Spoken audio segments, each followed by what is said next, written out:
আমরা যদি একটি মাসিক আয়ের প্রত্যয়নপত্র করতে চাই, প্রথমে আমরা চলে যাব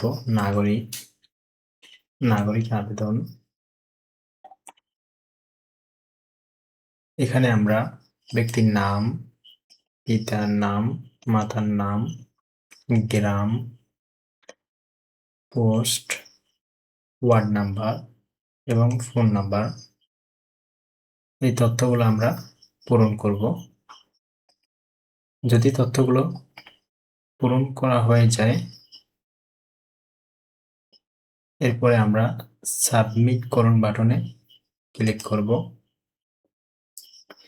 সাবমিট করুন বাটনে ক্লিক করার পরে সনদ আবেদন ফরম, প্রত্যয়ন আবেদন ফরম, হোল্ডিং ট্যাক্স, যেহেতু আমরা ব্যক্তিকে মাসিক আয়ের প্রত্যয়নপত্র দিব, সেক্ষেত্রে আমরা প্রত্যয়ন আবেদন ফরম অ্যাপ্লাইতে ক্লিক করব। এরপরে প্রত্যয়ন নির্বাচন করুন বাটনে ক্লিক করে মাসিক আয়ের প্রত্যয়নপত্র সিলেক্ট করব।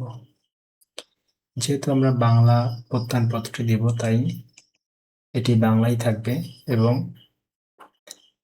সাবমিট অ্যান্ড প্রিন্ট বাটনে ক্লিক করব।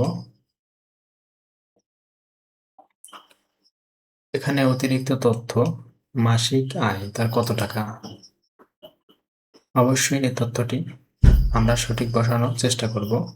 তো আমি দিলাম মাসিক আয় ৬,০০০ টাকা। আবেদন জমা দিন বাটনে ক্লিক করব।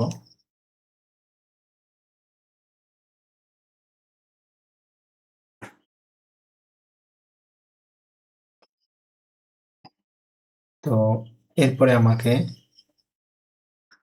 মাসিক ৬,০০০ টাকা আয়, এটা প্রিভিউ দেখাচ্ছে। তো আমরা চাইলে এখান থেকে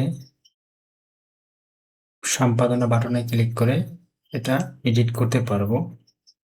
যদি আমাদের তথ্যটি সঠিক থাকে, অবশ্যই যাচাই করে নেব, কারণ ভুল হলে আর এডিট করা যাবে না।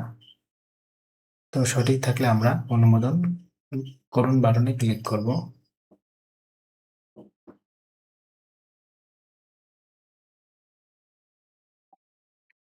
তো আমাদের একটি মাসিক আয়ের প্রত্যয়নপত্র হয়ে গেল।